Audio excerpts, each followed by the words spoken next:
자, 지금부터 피아 지방부를 시작하도록 하겠습니다. 반갑습니다. 예, 오늘 저의 헤어스타일이 좀 바뀌었습니다. 그렇습니다. 예, 좀, 지난번 방송에서 웨이브를 좀 심하게 드셨네. 네, 굉장히 더워요. 그래요? 지난 방송에서 앞으로 좀 줄어들어서 너무 기분 좋은 마음에 헤어스타일을 좀 바꿔서 좀 새로운 마음으로 또 도전하는 모습. 네, 기분 좋으면 헤어스타일 바꾸게 돼 있어요. 그렇습니다. 그렇습니다. 저 소개를 해드려야겠죠. 저는 만주터 황현이고요. 좀 피의자 김용민 씨 모셨고, 반갑습니다. 수재 변호사 김남국 변호사님 모셨습니다. 반갑습니다. 자, 오늘 김남국 변호사님 생신이세요. 아이고, 진짜요? 생일 축하드립니다. 생신에 웃으시고 생일로 감사합니다. 아직 젊습니다. 저는 수재 변호사님 뭐 선물 준비하셨는데 진짜요? 몰랐어요. 아니, 좀 알려주시지. 더 미워. 네, 이렇게 또 선물을 아니 먹어가네요. 예. 카톡 안 맺으셨어요? 카톡? 네. 텔레그램 하고 있습니다. 그렇군요. 카톡에 요즘 그 생일이 떠서 네. 이게 다 알게 되더라고요. 그냥 넘어갈 수가 없게 돼 있어요. 그러니까요, 카톡 탈퇴할까 싶어요. 그냥 넘어가시던데. 형님 그냥 넘어가셔놓고. 야, 정확하게 짚었어요. 예. 그리고 김남국 변호사님 선물을 준비했다고요. 선물, 그렇습니다. 예. 바로 쥐퍼입니다. 선물입니다. 예. 자, 여러분, 이 얌테이블이라고 우리나라 사실은 정말 최고의 횟감서부터 시작해서 이런 진짜 맛있어요. 포까지. 정말 두께에 놀랍니다. 한번 만져보세요. 와, 두께 보세요. 두께 어때요? 와, 두툼해요. 굉장히 두툼해요. 이거 뭐 거의 마분지를 넘어서 마분지. 거의 스테이크 골판지, 수준이. 골판지. 거의 스테이크 수준이입니다. 이게. 그러니까요. 자, 이 간식이 아니라 거의 한 끼. 하나에 한 끼 식사 대용 정도예요. 예. 그만큼 크고 두꺼워서 마치 쥐치 스테이크를 먹는 듯한 찰진 식감을 선사합니다. 수입산 쥐포 특유의 악취가 없습니다. 그동안 베트남산 쥐포, 이 고약한 냄새가 납니다. 사실 근데 이건 그렇지가 않아요. 이 쥐포는 바로 국내산입니다. 국내산 참 쥐포. 그렇기 때문에 당연히 맛과 영양은 물론이고 아주 맛도 죽여줍니다. 네. 가까운 곳에서 잡아야 됩니다. 로컬 푸드가 왜 좋아요? 이 로컬 푸드입니다. 자, 아이들도 국내산 참쥐포는 잘 먹습니다. 어르신들께서는 어렸을 때 먹었던 바로 그 추억의 쥐치 맛을 여러분들께 경험해 드릴 수가 있습니다. 그렇습니다. 최고의 가성비라고 여러분들께 자부합니다. 수입산 쥐포에 비하면 가격이 좀 비싼 편이긴 한데 아니 싼 거 대신에 이제는 좀 맛있는 걸 먹어야 되는 거 아니겠습니까? 우리가 웬만한 그런 쥐포가 나라가 됐어요 이제는. 한 5장 돼요. 진짜로. 그렇습니다. 예. 자, 참쥐포 300g, 7미 이게 하나가 1미예요. 7미 내외의 가격이 23,900원. 네. 이 정도면 비싼 거 아닙니다. 하지만 신선하고 큼지막한 국내산 참쥐포인 만큼 맛과 영양을 고려한다면은 오히려 수입산보다도 가성비가 훨씬 뛰어나다 그렇게 느끼실 겁니다. 짜거나 달지 않은 쥐치 본연의 고소하고 두툼한 맛, 100% 국내산 참쥐포를 믿고 구매할 수 있는 김용민닷컴에서 만나보시기 바라겠습니다. 여러분 진짜 맛있어요. 지난번에 저희가 한번 이 방송 한번 한 적이 있었는데 와 먹고 쓰러졌습니다. 갔어요. 너무 맛있어가지고 이 육즙까지 나오는 거야. 무슨 쥐포에 육즙까지 나오나. 그러니까 거의 이거 그 육포 같은 느낌도 있어요. 육포입니다. 쥐치의 육포예요 이게. 그렇죠. 예. 제가 이 쥐포 매니아거든요. 그러세요. 저 이게 맛있게 먹는 법을 압니다. 어떻게 먹어요? 버터 있잖아요. 예. 버터를 한 요 정도로 이제 조각을 내서 프라이팬에 싹 돌립니다. 그냥 쫙 녹을 때 연기가 쫙 올라올 때 그렇지. 쥐포를 한 번, 두 번 해서 딱 30초만 구우면 정말 맛있습니다. 저희 맥주 안주 최고의 맥주 안주. 바다를 이렇게 그렇죠. 발라가지고. 버터를 해가지고. 근데 이 쥐포에다 하면은 저는 약간 싼 거를 먹거든요. 네네네. 이 쥐포를 먹으면 진짜 웬만한 스테이크 조리가 납니다. 그렇습니다. 예. 우리 김남국 변호사님도 쥐포 좋아하세요? 아유 쓰러지시는구나. 맛있어서 쓰는. 알겠습니다. 좋아요. 예. 너무 맛있습니다. 여러분 최고의 쥐치 이제 맛보실 때가 됐어요. 그렇습니다. 죽기 전에 꼭 먹어봐야 됩니다. 베트남산만 먹다 죽으면 얼마나 억울해요. 이제는 대한민국 조선산 쥐치 드실 때가 됐습니다. 투명한 쥐포 있잖아요. 그거 드시다 이거 드시면은 신세계입니다. 신세계. 예. 알겠습니다. 여러분 쥐치포 많이 사랑해 주시고 네. 이 쥐치포를 먹다 보면은 양치질을 해야 되나 이런 고민하시는 분들이 있습니다. 자 언제 어디서나 간편한 먹는 구강 파우더. 요게 통상 우리 가글. 뱉잖아요. 가글. 그럴 필요 없어. 이게 뭐예요? 먹는 거라고? 먹어. 입에 혀에 올려놓고 우물우물 20초 그리고 3표 끝. 양치 끝. 자, 먹어도 되는 거예요? 한번 드셔보시죠. 아니 가글을 뜯어보세요. 네. 먹는다는 게 자, 요게 어제 내가 광고를 했는데 어제는 야, 저거 요새 요 일주일은 조금 하드코어네 우리가 시식 방송이. 왜냐면 어제는 우리가 저 흑산도 홍어를 먹었어요. 진짜요? 진짜요? 홍어를 먹었는데 네. 오늘은 쥐치야. 오늘 쥐치는 그냥 클래식이에요. 그러네. 어제는 홍어가 정말 야, 쉽지 않죠. 대박이었어요. 대박. 그러니까 좋아하시는 분은 너무 좋아하시는데 네. 못 드시면 못 드시라. 근데 이게 사실은 입에서 이제 홍어 냄새가 날 수 있잖아요. 근데 이제 나중에 가보니까 입에서보다도 입에서는 이걸로 다 해결했어요. 입은 다 이걸로 해결했고 옷에 어마어마하게 이제 이게 옷이 삭혀졌어요. 옷이. 자, 옷이 우물. 삭았군요. 네. 예. 자, 우물. 가루채로 그냥 다 넣는 아, 그럼요. 예, 자, 특이하다. 보여드릴게. 잡아. 이거 저. 해가지고.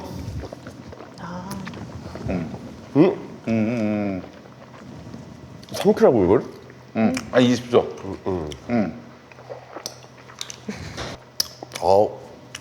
자, 이제는 황현희 씨 키스합시다.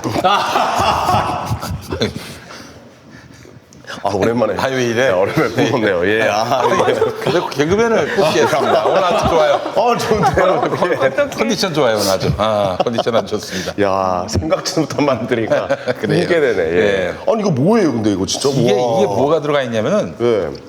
굉장히 상쾌한데요? 이게 자일리톨, 도라지, 모과, 민트, 레몬, 녹차, 프로폴리스, 산야초 이런 것들이 들어가 있어요. 천연 재료로만. 근데 이게 맛있어요. 그러니까 네, 맛있어요. 상쾌하네, 맛있네. 바쁘실 때, 뭐 일이 있을 때, 뭐 가글 할 시간이 없다 그럴 때는 이걸 갖고 다니는 거야. 그렇죠. 갖고 다녀가지고 그래서 이제 혀 속에다 올려놓고 우물우물 20초, 네. 물 한 잔 있으면 마시고 그럼 끝이에요. 여기 하나에 얼마일 것 같아?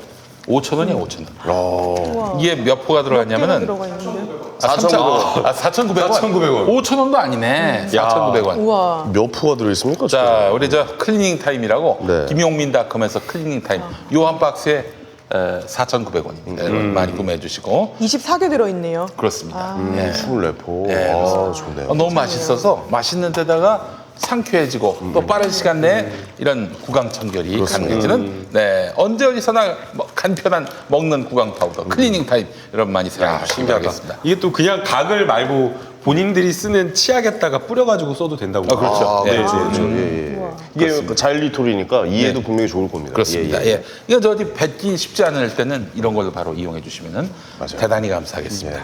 자, 오늘 또 이제 피하 지방 부분 시작했는데 우리 저 소재인 변호사님의 코너 댓글 오늘 준비 안 하셨나? 네, 준비했죠. 아이고 준비는 항상 네, 정말 충실하게 학교 정말 다닐 때 공부 잘하세요. 잘하셨어. 진짜 잘하시는 스타일이에요. 예. 저희가 지난 방송 날짜가 조국 장관님 사퇴하시던 날 다음 날이었어요. 그렇습니다. 그래서 그때 이제 김남국 변호사님께서 마지막에 조국 장관님은 불쏘시개가 아니다라고 이렇게 말씀을 해주셨잖아요. 네. 거기에 대해서 이제 공감해 주시는 댓글들이 많더라고요. 그래서 조국 장관님은 불쏘시개가 아니라 탄탄한 디딤돌 로켓 발사대였습니다라고 이렇게 댓글 남겨주신 분이 있었고요. 제가 한 말인데. 그러니까요. 이 말을 그대로 공감을 해주셔서 맞는 말이라는 얘기죠. 맞는 말이라는 예. 그런 얘기였고요.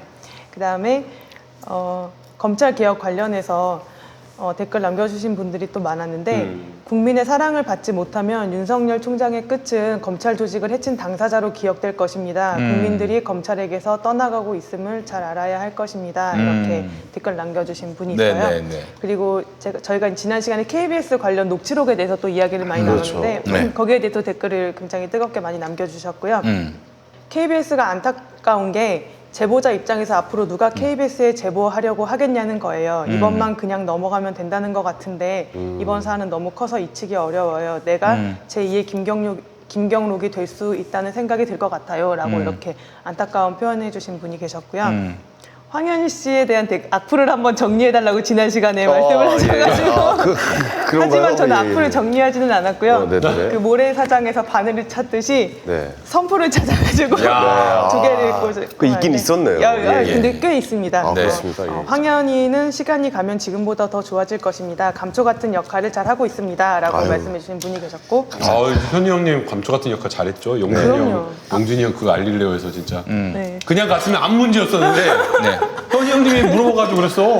그리고 감사합니다. 예. 그다음 두 번째 황현희 씨 악플이 많아서 힘드시겠지만 따끔한 충고라 생각하시고 힘내세요라고. 그거는 맞아요. 왜냐면 저도 악플이라고는 그 총칭해서 얘기하긴 하지만 그 내용을 보면서 저한테 이렇게 조언을 해주신 분들이 맞아요. 꽤 굉장히 많더라고요. 많으세요, 그래서 굉장히. 저도 보면서 항상 배운다는 자세로 일단 댓글을 읽고 아 진짜 어떻게 보면 한 단계 더 도약할까 그리고 방송에 더 도움이 될까 정말 많이 노력하고 있으니까요. 네, 앞으로 점점 발전되는 모습 기대해 주시기 바랍니다. 예. 네, 댓글 코너 이상입니다. 네네. 정말 두 개밖에 없나 봐요. 예. 아, 좋네요. 예. 자, 이제 본격적으로 그럼 이야기를 좀 나눠보도록 할 텐데요. 자, 첫 번째 주제 뭘로 해볼까요? 예, 그 우선 저부터 정경심 그 동양대 교수 영장 실질 심사가 내일 있습니다. 네. 예. 근데 이름도 같아 송경호. 판사 예, 그렇더라고요. 송경호도 있고 네, 검사 송경호도 있는데 네. 검사 송경호는 월요일에 아주 가루가 되도록 빠였어요, 그 양반. 예. 지난 세월에 우리 송경호 검사님의 그런 족적을 돌이켜 보면은 아주 기가 막힐 일들이 많았습니다. 특히 저 이명박 정권 때 아주 그냥 잘 나가셨어요, 그 양반이. PD 수첩권 연관이 네. 있죠? 아 그런가요? 내가 스트레이트를 못 봐서 그러는데 스트레이트에서 아주 제대로 빠더라고. 그러니까 그 송경호가 있는가 하면은 검사 송경호가 있는가 하면 판사 송경호는 또 전혀 다른 동명이인입니다. 네. 그분이 이제 영장 실질 심사를 한단 말이죠. 자, 우선 이거부터 한번 여쭤보겠습니다. 이거 어차피 내일이나 모레쯤 내일이죠. 올라갈 텐데 예. 다 드러납니다. 자, 몇 시쯤 영장 실질 심사 결과가 나온다? 저는 한 새벽 1시 정도? 목요일 새벽 1시. 네. 예. 우리 김남국 변호사님. 저도 자정은 넘길 거라고 생각이 돼요. 혐의 사실 자체가 11건이나 되고요. 네. 그 다음에 거기에 대해서 모두 다 이제 혐의를 다투고 있는 그런 상황이잖아요. 네. 그러다 보니까 또 아마 재판 그 영장 담당하는 판사님께서는 상당히 많은 것들을 좀 볼 수밖에 없을 거라고 보여요. 저는 그게 좀 궁금하거든요. 그 영장 실질 심사 그 과정이 어떻게 되는지. 그래요. 그것도 알아봐야 됩니다. 예. 네네네. 네, 일단은 그 영장을 청구를 하면 법원에서 영장 실질 심사를 하게 되는데요. 네네. 수사 기록이나 증거 기록을 그 영장을 청구당한 피의자가 볼 수는 없고요. 네. 그냥 그동안 조사당한 것을 기초로 해가지고 변호인들과 함께 방어 논리를 마련해서 영장 실질 심사에 나가게 되고요. 네네. 그다음에 그 영장 실질 심사에는 보통 수사 검사님이 나오셔가지고 그 수사했던 내용들을 이제 하나하나 이제 다 알려주십니다. 네. 그러면은 거기에 대해서 변호인도 변호인 나름의 논리를 가지고 다 판사님 앞에서 공방을 벌이고요. 그다음에 끝나면은 아마 정 교수님은 구치소로 이동하셔가지고 아마 구치소에 가지 않고 경찰서 아니면 검찰청사에서 대기하고 있어요. 결과가 나올 때까지. 근데 경찰서에 가서 대기하면은 유치장에 대기하고 있으면은 구속이 안 될 확률이 높다는. 그러나 검찰청사에 있으면은 구속을 하면은 검찰은 광을 파는 거 아닙니까? 검찰청사에서 나와가지고 구치소로 이동할 때 플래시 세례를 받게 되지 않습니까? 검찰청사 앞에서. 그러니까 검찰청사에서 대기하고 있으면은 그러면은 구속될 확률이 높다. 이건 뭐 일리가 있는 말입니까? 뭐 저는 처음 들어보는 말이에요. 저도 처음 들어봐요. 징크스 같은 건가요?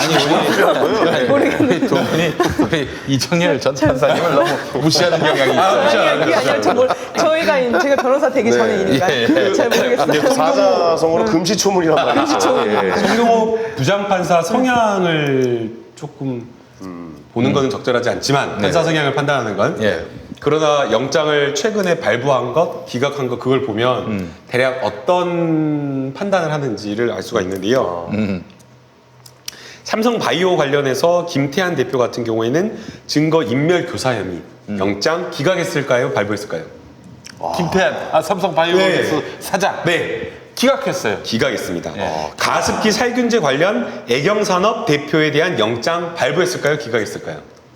발부했던 것 같은데. 기각했습니다. 기각했어요. 임직원 4명에 대해서 모두 다 기각했습니다. 아니 그러면은 가습기 사건은 굉장히 큰 일이잖아요. 그렇죠. 사실 국민 건강에 네. 그 다음에 윤구경 총경 구속영장 발부했을까요? 기각했을까요? 기각했을 것 같아요. 발부했습니다. 다 틀리네요. 네. 역시. 아, 예. 그 다음에 윤석열 협박 유튜버 구속영장 발부했을까요? 발부했습니다. 발부했습니다. 발부했어요. 예. 그러면은 이분의 성향이 어떤 것 같아요? 그러면은 발부할 수도 있다는. 얘기. 아니 이분의 성향 딱 지금 사건 몇 가지를 보면 그러니까 이제 이거 보면은 뭐 정치적 성향이 있어가지고 그 성향에 맞게 판단하는 사람 같진 않다. 그렇습니다. 어. 정치적 성향이나 이런 것은 정확하게 드러나진 않는데요. 기업인들을 상당히 좋아하는 것 같긴 합니다. 그래요. 기업에서는 기업인들은 전부 다 기각을 했거든요. 어떻게 또 그럴 수가 있나? 그러니까 공교롭게 그냥 겉으로만 드러나는 그런 거를 보면 네. 기업인들을 좀 좋아한다. 아, 그래요. 삼성바이오 관련해서 영장 나온 거 하나 있지 않아요? 다른 그 증거인멸. 하급 증거인멸을 전담했던 하급 직원들한테는 나온 것 같은데 어쨌든 김태한 사장한테는 근데 김태한 사장은 삼성바이오로직스 사장은 또 바지라는 지적이 있어요. 바지라는. 그래서 거기도 바지 사장이 있습니다. 예, 아니, 삼성도? 아니 실제로 그거는 그 이재용이 다 시킨 거기 때문에 그 사람들은 뭐 시키는 대로 했을 뿐이다. 이렇게 봐도 합리적이야, 사실은. 맞잖아요. 그렇죠. 그런데 이제 이재용으로 거슬러 올라가려면 거기를 구속해가지고 수사를 해야지 그 위로 올라갈 수 있으니까 그 당시 이제 평가는 검찰 수사가 조금 약간 벽에 부딪힌 거 아니냐 그런 평가가 많았죠. 예. 그렇게도 볼 수 있겠군요. 네. 예. 자, 그러면은 정경심 교수에 대해서는 어떻게? 그분도 지금 검찰은 기업인이라고 얘기하고 있지 않습니까? 기업인이라고. 코리커피의 실소유. 그러면 기각이죠. 그 기각입니까? 네. 아이러니하네요 상황이. 예. 네, 일단 좀 검찰이 결국은 정 교수에 대해서 구속영장까지 청구를 했는데 네. 저는 좀 법조인으로서는 좀 개탄스럽게 이 상황을 지켜보고 있는 아, 편입니다. 예, 일단은 예, 예. 혐의 예. 사실은 뭐 11개라고 하는데 실질적으로는 두 가지 사실인 것 같아요. 표창장 위조 그리고 사모펀드. 근데 사실 근데 한 가지가 더 있더라고요. 보조금 관리법 위반. 저는 그게 뭔지 몰라서 네. 이제 알아봤더니 그게 그 딸이 영어 교재를 번역하는 데 있어서 도와줘가지고 160만 원을 받았다? 그런 게 있어요. 그 웰스 CNT인가? 거기로부터 받았나? 아니 그거 아니요, 말고 아니요. 그거 말고 WFM, WFM. 동양대학교에서 동양대학교? 네, 그래서 어. 그거를 보고 진짜 이거는 이 검찰의 수사가 먼지털이식 수사가 맞았구나 이거를 좀 더 알게 되는 게 네. 보통 특수부에서 뭐 몇십억 몇백억 수사하는 특수부에서 그 대학생이 거기 대학교 가가지고 영어 교재 번역해주고 160만 원 받은 거를 지금 구속영장 청구 사실에 넣었다는 것 자체가 저는 솔직히 부끄러웠고요. 또 수사를 하다 보면은 이제 뭐 A 범죄 사실로 고소나 고발을 당해서 이제 수사를 하다 보면은 뭔가 제가 항상 말씀드리는 게 어떤 방향이든 털면 나온다고 말씀을 계속 드리잖아요. 그렇죠. 이게 뭔가 이렇게 수사를 받다가 뭐가 나와요. 다른 고소 고발되지 않은 다른 게 나오면은 서로 당황해요. 왜냐면은 검찰도 어떻게 보면 행정 인력이기 때문에 네. 선택과 집중을 해야 돼요. 그런데 이 범죄가 나와버리면 별로 큰 것도 아닌데 이걸 수사하면 또 힘이 들잖아요. 일이 네. 많아지잖아요. 그러면은 피의자는 너무 죄송하다고 하면서 이렇게 제일 얘기를 하면 그거는 파지 않고 덮는 경우가 굉장히 많거든요. 근데 딱 이 사건의 사이즈는 제가 봤을 때 충분히 그냥 진술조서에 한번 한 질문과 답으로 남을 정도의 그런 사건임에도 이거를 구속영장 범죄 혐의 사실로 넣었다는 것 자체는 조금 이게 맞는 건가 싶기도 하고요. 이 자체를. 네. 이거 고발된 사건도 아니고요. 네. 압수수색하면서 새롭게 인지한 사건을 수사를 한 거예요. 네. 근데 앞서 소재인 변호사님 말씀하신 대로 기업이나 아니면 굉장히 많은 국가 보조금들이 나가잖아요. 그런데 이거는 한 달에 160만 원이 아니에요. 누가 댓글 보니까 예전에 어떤 기사의 신문만 보니까 한 달에 160만 원이나 대학생이 받았어 하면서 엄청 분노하던데 전체 한 8개월인가 해가지고 20만 원씩 160만 20만 원씩 160만 원을 받은 거거든요. 달마다 20만 원씩. 네. 그러니까 진짜 알바를 도와준 거였거든요. 야, 영어를 잘해서. 알바네요. 예. 그런데 그거는 이걸 그러니까. 가지고 기소하는 것 자체가 말이 안 되고요. 교육부가 해마다 뭐 BK21 사업 뭐 이런 거 해가지고 연구 지원금을 수백억, 수천억씩 뿌리거든요. 그런데 대학 교수들이 횡령하는 거, 연구비 횡령해가지고 막 뭐 밥 사 먹고 빵 사 먹고 막 어마어마해요 금액들이. 그 다음에 연구원들 인건비 돌려받는 거, 엄청 심각한 그런 어떤 도덕적 해이잖아요. 그런 거 수억 원이어도 교육부 감사해서 대학 측에 고발하라고 해도 징계를 제대로 안 하는 경우가 많아요. 네. 네. 근데 지금 이거는 160만 원을 이렇게 특수부에서 이 잡듯이 수사를 한다라는 것 자체가 말이 안 된다라는 거. 동양대 그러니까 이거는 뭐- 봉사활동 표창장의 경우도 사실은 특수부에서 수사할 일은 아니었던 것 같아요. 그게 그냥 뭐 총장이 어떤 상을 준 게 아니라 봉사활동 표창장인 거예요. 그리고 앞으로 재판이 진행이 되면은 굉장히 치열하게 다퉈야 될 부분이 뭐냐면 이 최성해 총장이 피해자예요. 일단 이 사건에서는. 근데 최성해 총장이 직접 자기가 고소를 하지 않았지만 어찌됐든 피해자 신분에서 진술을 하신 게 있는데 보통 피해자의 진술의 신빙성을 가장 중요하게 이제 판사님들이 보시거든요. 근데 저는 이 동양대 표창장 문제가 나왔을 때 언론 기사들을 보면서 느꼈던 게 쭉 보다 보니까 아 이거는 무죄 가능성이 굉장히 높다고 느꼈던 게 진술이 계속 번복되면서 바뀌시면서 마지막에 무슨 진술을 보고 제가 이거는 아 진짜 무죄 받을 수 있겠다라고 생각을 한 게 뭐냐면 네. 맨 처음에는 뭐 대장 뭐 이제 다들 아시겠지만 뭐 표창장 대장의 기재가 되지 않았다라는 게 있었다가 뭐 직인이 틀렸다, 뭐 최성해 총장 뭐 표시가 틀렸다, 뭐 이렇게 얘기했는데 그게 지금 다 아닌 걸로 번복이 되니까 일련 번호까지. 일련 번호까지 다 그게 아닌 걸로 밝혀지니까 마지막에 무슨 말을 하셨냐면 뭐 동양대 내부에 정 교수를 도와주는 뭐 세력이 있었던 것 같다. 그러니까 제가 봤을 때 최성해 총장님은 잘 모르시는 분이에요. 이 표창장 그 발급 구조에 대해서 정결권이나 이런 걸 잘 모르시는 분이에요. 근데 네. 그냥 뭐 왜 그러셨는지는 모르겠지만 이런 식으로 진술을 하시는 거예요. 분명히 이제 최성해 총장님의 진술 조서가 아마 검찰 측에 중요한 증거로 들어가 있을 텐데. 아니 네. 그 우리 최성해 형님이 그 태극기 집회도 나오시고 문재인 정권이 멸망해야 된다 이런 아주 확고한 신념을 갖고 계신 분이라고 내가 얘기를 들었어요. 그러니까 이분은 지금 어떤 사실과 진실에 근거해서 말씀하시는 게 아니라 자기의 바람, 교육자적 양심을 제일 좋아하는 사람이에요. 그러니까 그 바람을 얘기할 뿐인데 그러니까 하나하나 다 파헤쳐봐요. 당장 이 양반에게서 진실이란 걸 찾아보기 힘들어. 심지어 그래서- 자기 학력까지. 그래서 진실을 파헤친 결과 본인 프로필에 남은 게 2개밖에 안 나고 2개밖에 안 나고 예. 스스로 셀프 자해 공격을 하셨다고. 어떡하냐. 예. 어떡해요. 네. 그러니까 이분은 지금 한마디로 태극기 세력이 되셔가지고 그냥 덮어놓고 문재인 반대하고. 그러니까 사실은 그 광장에 나오시는 우리 태극기 부대 분들 뭐 사실은 저 그분들을 뭐 비난하거나 뭐 혹은 뭐 저기 조롱하거나 그런 마음은 조금도 없는데 그래도 꽤나 자산가에 속하는 우리 최성해 형님이 그런 데는 잘 안 나가시잖아요. 자산가들은. 네. 대개는 좀 소시민들이 많이 나가시죠. 소시민들, 예, 네네. 서민들이 많이 네네네. 나가시던데 근데 그래도 나가신다는 거야. 이 자산가 요즘에. 예. 네. 아주 투철하신 분이에요. 그러다 보니까 사실과 가짜와 환상과 현실 이 사이를 막 뭐 헷갈리시는 그런 우리 최성해 총장님이신 것 같아요. 그러니까 이렇잖아요. 아니 박사학위도 안 받은 마당에 박사라고 자기를 알리고 다녔어요. 심지어 학부회까지. 그렇죠. 네. 그건 뭐냐면은 마음속으로는 이미 내가 박사가 된 거야. 스스로 생각하고 있는 거죠. 나는 예, 박사야, 예, 나는 맞아요. 박사야, 나는 네. 박사야. 뭐 황현희 씨도 그랬지 않습니까? 그렇죠. 나는 웃기는 사람이야, 웃기는 사람이야. 자기 위로를 스스로. 그렇지. 예, 예, 평생 마인드 좀- 컨트롤을. 예. 그 마인드 컨트롤 차원에서 하신 말씀인데 지금 이 말을 쫓아서 언론, 검찰, 야당 다 쫓아갔던 거 아닙니까? 네. 이게 무슨 개망신이에요. 그래서 이제 결국에는 이제 가장 큰 문제가 된 게 사모펀드와 관련된 부분이거든요. 네. 사실 처음에 검찰이 수사를 시작했을 때 사모펀드와 관련된 부분을 실소유주다라는 그림을 그렸잖아요. 근데 수사를 해보고 뭐 여러 가지 수사 결과 나왔는데 그러한 정황은 나오고 있지 않았어요. 그럼에도 불구하고 제가 봤을 때는 실소유주다라는 판단을 한 것 같아요. 검찰에서. 네, 예. 지금 이제 영장 실질 심사 과정에서 청구된 영장의 범죄 사실 내용이 나오지 않았어요. 네. 진짜 기자들 뭐 국회의원 막 다 백방으로 뛰어가지고 찾아보려고 했는데 공개가 되지 않은 그런 상황인데요.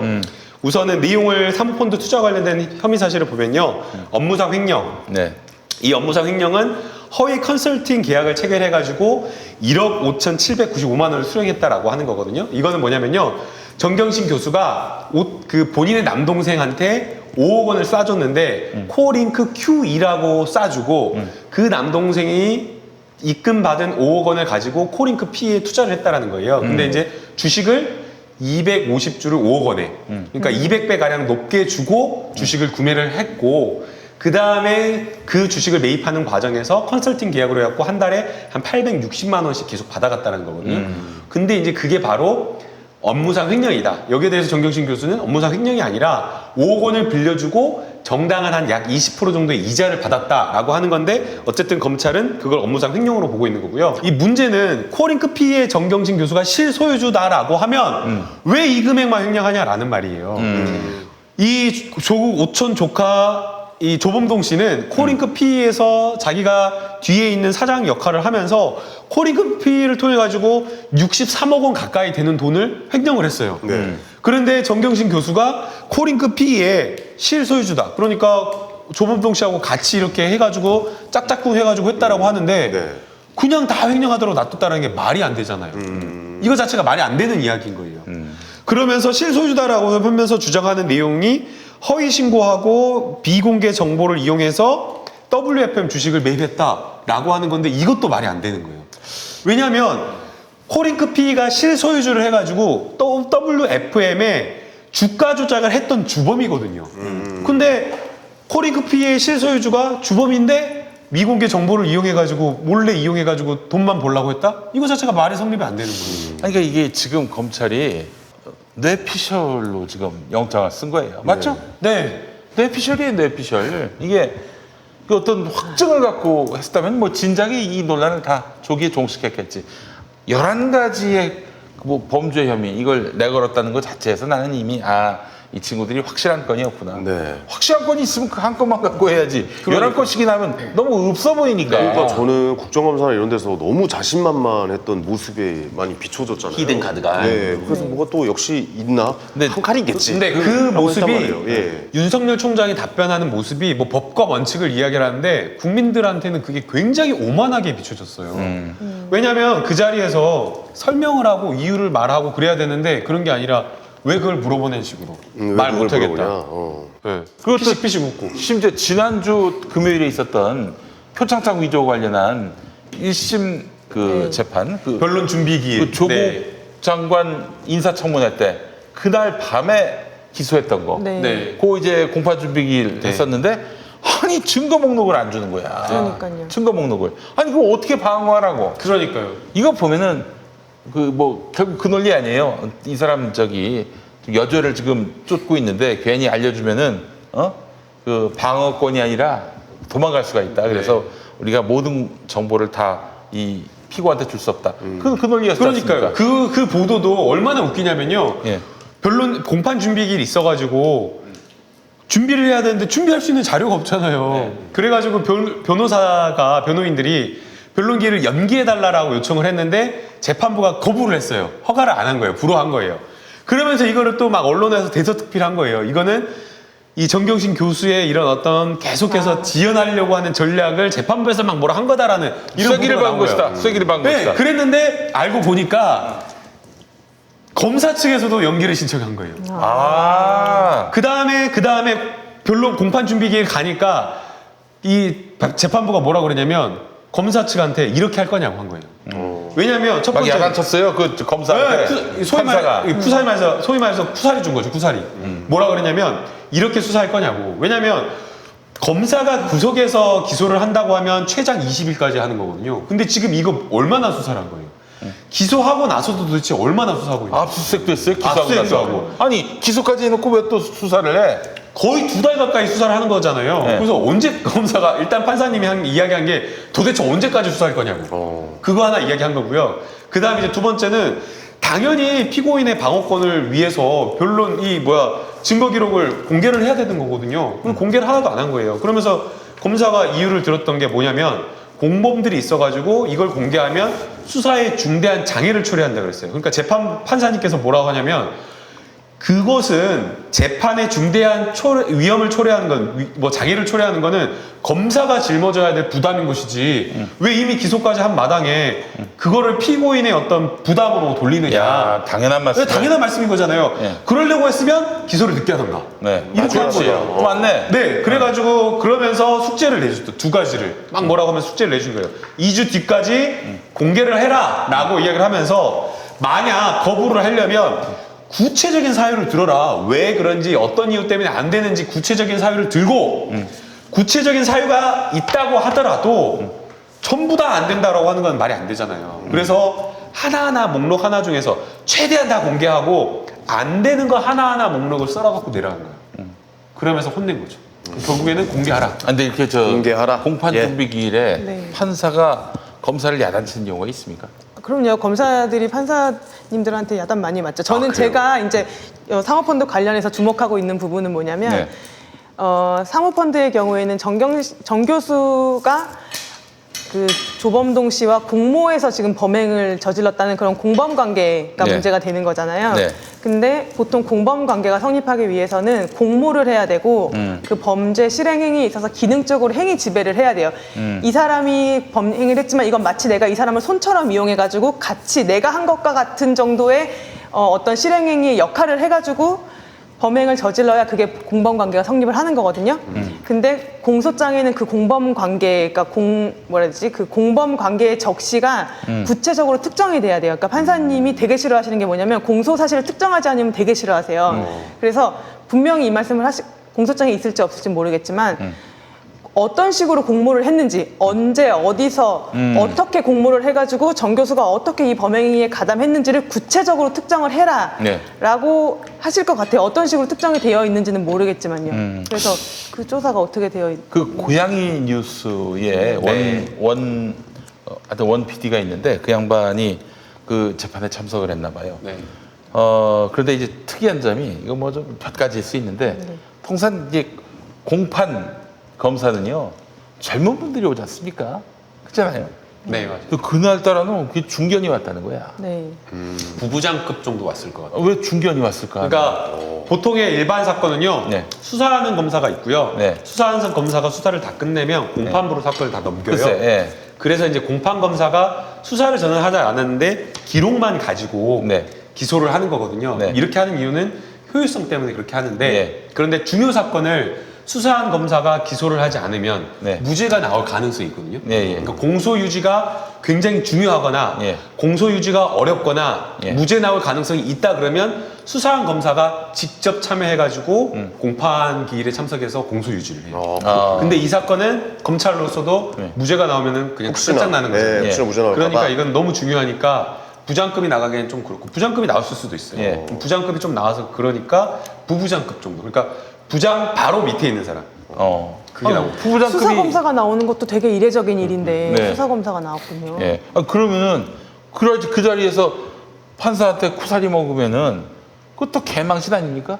또 공판검사가 뭘 몰라가지고 뭐 쿠사리 맞는 건 그렇다 치더라도. 그 다음에 그 단독이잖아요. 예. 단독 판사 정도면 예. 한 경력이 10년, 12년? 10년? 요 정도 그럼 되거든요. 이제 주니어급. 주니어. 그러니까 이제 막 혼자 홀로 서는 배석에서 이제 판사로 가는 거죠. 내가 예전에 그분한테 한번 크게 당했던 기억이 납니다. 네.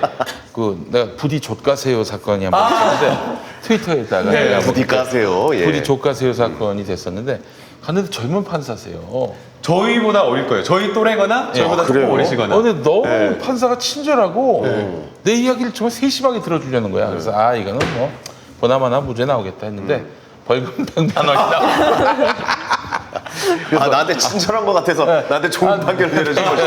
야, 이 형도 생각이 참, 예. 아니 그게 첫째 판이 나 첫째 판이 아니라 예. 이거는 진짜 내가 예. 단독으로 이거 불려가지고 한 건데 예. 믿었지. 그래서 100만 원이 나와가지고 이건 안 되겠다. 이제 서울중앙형사 단독 같은 데는 약간 이제 중요 사건이 많이 오니까 네. 연령이 있는 고차급 단독 판사가 오니까 좀 연세가 있으신 분들 30대 후반에서 40대 초반까지도 있을 수 있는데 그런데 남부나 서부나 이런 데 형사 단독은 되게 젊으신 분들이 많아요. 그래서 그렇군요. 예. 86 막 해가지고 막 30대 중반 뭐 36, 7 기분이 묘하겠네요. 그러면 어떻게 보면 나보다 네, 어린 그런 분이 판사를 분들한테 해주시면, 그런 분들한테 깨지고 막 특수부에 이러면, 야 다시 해와 막 이런 특수부에 식으로. 부부장 검사가 이거 지금 수사 이렇게 하실 겁니까? 이러면서 이번에 그랬다는 얘기죠. 재판을 어떻게 하시려고 지금 이러는 아. 거예요? 알겠습니다. 그렇군요. 예, 자 예. 그렇다면 지금 검찰의 대략 기조를 한번 좀 분석해봤으면 좋겠는데 지금 드러난 것만 보면은 아니 뭐 이런 걸 가지고 기소를 했고 지금 이런 걸 가지고 구속영장을 치려고 하나? 그것도 구속영장을 친다고 하면 구체적인 혐의는 제가 잘 모르겠습니다. 뭐가 잘못됐고 무슨 법이 있어서 그 법을 위반했는지 모르지만 지금 이 사모펀드 관련한 것도 수사가 거의 종결 단계라고 하지 않습니까? 수사 종결 단계가 아니라 종결됐죠. 종결됐어요? 종결됐네요. 종결됐다고 봐야죠. 저 뭐야, 저 표창장도 이미 종결됐어. 종결됐다고 봐야죠. 기소가 된 것이고. 이제 영장을 청구한 단계에서 거의 다 마무리가 된 거고요. 네네. 아니, 영장을 칠 이유가 뭐가 있어? 수사를 위해서 영장을 치는 거 아닙니까? 지금 검찰발 3차장 발 뭐 이렇게 검찰발 흘러나온 이야기는 여기서 더 나아가려고 한다. 결국 조국을 맞습니다. 조국을 네. 편향해서. 네, 맞습니다. 사모펀드나 이런 것들 경제적인 거 부부니까 같이 알았던 것 아니냐. 네. 그 다음에 이 뭐 서울대학교 뭐 인턴 관련된 증명서 이런 네. 것들 관련되어서 조국 법무장관까지 가려면 더 힘을 수사가 받아야 되기 때문에 구속영장을 청구한 상태로 갈 수밖에 없다라고. 그래서 이제 조국 장관의 노모도 모시고. 너무나 인권 침해적이에요. 예. 노모가 뭐 그게 있다고. 예. 80세 노모가. 노모도 부르고 저기 뭐 자신의 동생 또 그 이 처남도 부르고 뭐 하여튼 지금 온갖 수사 범위를 확대를 했는데 아니, 완전히 천하의 죽일 놈을 만들어 버렸어요. 다 죽일 놈이라고 하더라도 죽이면 안 되잖아요. 네. 죽일 놈이라도 하더라도 죽이면 안 되는데 다 일가족을 죽이는 거예요. 조건 씨 친구가 지인이 뭐 인터뷰했다고 지금 나왔잖아요. 네. 그 인터뷰 내용을 보면 지인들을 뭐 무려 70여 명을 불렀다는 거예요. 참고인으로 막 주변을 다. 그 주변은 다 불렀다는 얘기네요. 네. 거의. 예. 그 다음에 수술을 받아야 된다라고 하는데 수술 병원 진단받은 병원마다 다 검찰이 들쑤시고 다녀가지고 해당 병원이 어떻게 되겠어요? 너무 부담스러워해가지고 거부한다는 거예요. 그래서 누구야 조건 씨한테 수술 해야 되는데 수술 못 한다. 못하게. 그러니까 결국 조건을 꾀병 환자로 만들기 위해서 만들어버려. 지금 네. 검찰이 그렇게 인권 침해까지 한 거 아니에요. 그러니까요. 그게 인권 침해죠. 지금 정경심 교수 건도 뭐 뇌종양 얘기가 나오는데 뇌종양 그것도 꾀병이다 이렇게 몰고 가고 있는 거 아닙니까? 그러니까요. 지금? 야 이거 완전히 한 사람을 그러니까 나는 이걸 어떻게 보냐면요. 이제 이거는 좀 법리하고는 무관한 건데 야 너 왜 안 죽냐? 빨리 죽어야지. 다른 사람들은 이쯤 됐으면 죽었어요. 왜 아직도 살아서 이렇게 피차간 피곤하게 만들어? 난 이 사인이 막 느껴진다니까? 이 시그널이 느껴져요. 맞아요. 그리고 빨리 다 저희가 인정하고 포기해라, 이런 진짜로 식으로. 좀 예. 계속 지켜봐야 되는 것이 네. 특수부 4개가 예. 이렇게 봉사활동 표창장 수사하고 예. 그리고 웅동학원도 조국 장관님이 교수였을 시절에 되게 한 20년인가 30년 전에 일어난 일이고 그러니까 권력형 비리가 아니잖아요. 그리고 네. 사모펀드 하나가 혹시나 뭐 권력형 비리일 수도 있고 아닐 수도 있는 건데 그 민정수석 때 일이니까. 네, 그 민정수석 때 하지만 그 액수가 한 10억인 거잖아요. 그러니까 이게 과연 특수부 4개가 이렇게 달려들어서 할 만한 사건인지. 왜냐면은 우리 사회에는 정말 이것보다 훨씬 더 큰 부정부패와 거악이 있는데 그렇지. 그 한 가정이 그 교수 때 그 가정이 그냥 일어났던 그 일들을 이렇게 특수부 4개가 이렇게 인력 행정 낭비를 하고 있는 것이 참 국민 입장에서 참 이게 얼마나 많은 힘듭니다. 문제가 있었어요. 아니 이렇게 해서 저기 한 사람을 완전히 벼랑 끝으로 몰고 있으면서 지 명예훼손은 됐다고. 아니 명예훼손이 뭐야? 이미 다 뭐 사실이 아닌 걸로 규명이 됐으면은 그러지 마시오. 우리 사실만 얘기합시다. 이게 신사적으로 넘어가도 될 걸. 이건 뭐 씨발 그 주변 사람들 다 털 수 있도록 보도에 관여한 자. 예? 고소 대상으로 그렇게 삼아가지고 지금 자기 휘하에서 수사지휘하고 있는 거 아닙니까? 그다음에 지금? 국회에서 그렇게 화를 내면 어떡해요? 네, 아니 봤어요. 윤석열 국회에서 짜증내고 네, 막 화내고 화내시더라고요. 저는 사과를 꼭 받아야겠습니다. 이러더라고요. 일면에 따라 사과를 받아야겠습니다. 윤석열. 성대모사한 거예요? 네. 예, 잘 들었습니다. 진짜 이랬어요. 저는 일면에 따라 사과를. 근데 사제 광고는요 헌법재판소에서 안 된다고 그랬어요. 강제로 사제 광고를 강요할 수 없다. 네. 그렇지. 근데 지금 겁박해가지고 검찰총장이 화를 내면 밑에 수사하는 검사가 어떡하겠어요? 아니 이건 저는 잘 몰라서 드리는 말씀인데 그 수사를 꼭 검찰에서 해야 되는 이유가 있는 건가요? 그런 수사는 뭐 경찰에서 한다든가. 경찰에 가야 되고요. 네. 그래서 지금 그렇게 총장이 막 소리 지르고 화내다 보니까 명예훼손 관련된 수사를 하고 있는 게 아니라 수사의 범위가 또 확대되고 막 왜곡돼가지고 당시에 있었던 진상조사단에서 조사했던 내용으로 옮아가 버린 거예요. 진상조사단, 그러니까 과거에 검찰 수사가 잘못된 거를 따지는 진상조사단이 있는데 네. 여기 참여한 법률가들, 뭐 대표적으로 변호인들, 변호사들, 김용민 변호사 같은 분들, 네, 진짜 이런 대단하신 분들을 지금 탈탈 털려고 하고 있는 거예요. 그건 경찰한테 맡겨야지. 그렇죠. 경찰로 가가지고 독립된 수사를 보장해줘야죠. 수사지하지 않고.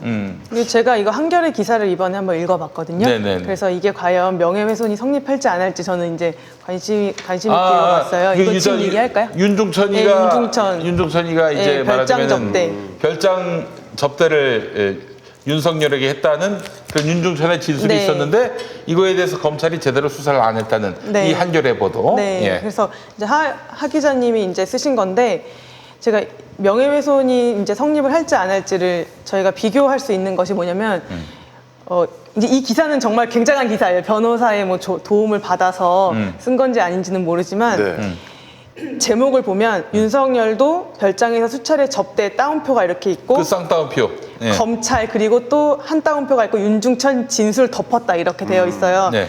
그러니까 보통 명예훼손이 되는지 아닌지를 이제 판단하기 위해서는 이 사실이 간접적이고 우회적인 표현이라 하더라도 그게 어떠한 사실을 담고 있는 것이면은 그거는 구체적인 사실 적시에 해당하는 것이거든요. 그리고 그게 허위 사실을 담고 있으면 허위 사실에 해당하는 거예요. 아 그래요? 따옴표를 네. 붙이건 안 붙이건 그는 소용없어요?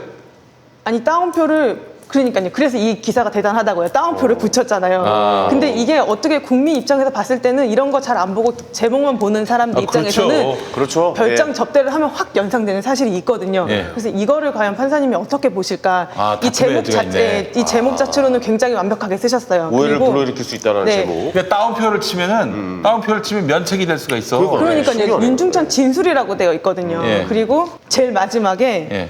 기사를 쭉 쓰시고 대검찰청 대변인의 반론을 굉장히 상세하게 실어주셨어요. 네네. 네. 그러니까 조국 장관 기사의 경우에는 반론을 전혀 실어주지 않았잖아요. 네. 그래서 그 자체로 뭐 허위사실 명예훼손죄가 성립하는 기사도 전 많이 봤는데 여기는 대검찰청 대변인의 반론을 그러건 사실이 아니다.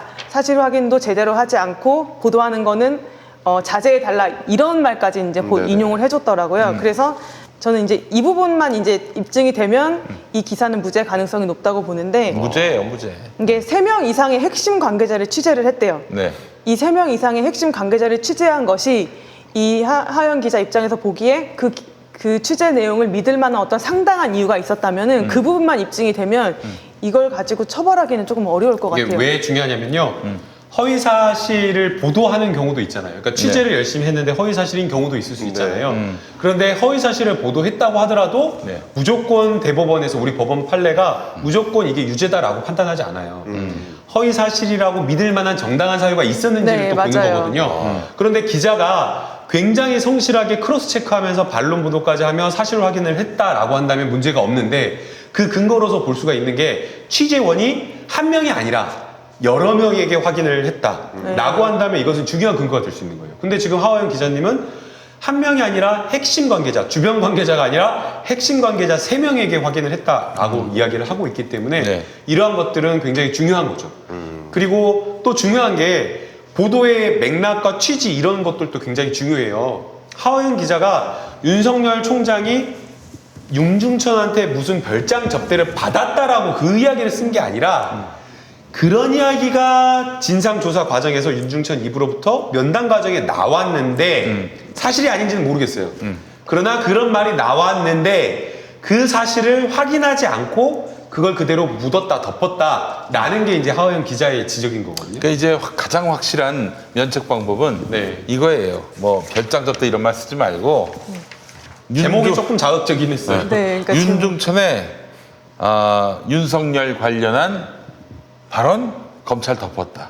뭐 이렇게 했다면 그렇게 아무 문제가 아무 문제가 안 될 되지. 거예요. 근데 제목이 이제 좀 셌어요. 별장에서 게 수차례 접다. 이게 이제 이러니까 맞아요. 그거 접대라는 말이. 요거에 대해서 이제 윤석열이 이것 때문이에요. 이거는 이렇게 뭐 따옴표를 치건 이렇게 기술적으로 네. 면피하려고는 했는데 이건 나한테 굉장히 치명적인 명예훼손이 됐다라고 지금 주장하고 있는 거 아닙니까? 예. 쌍방의 다툼의 여지가 있습니다. 예, 이건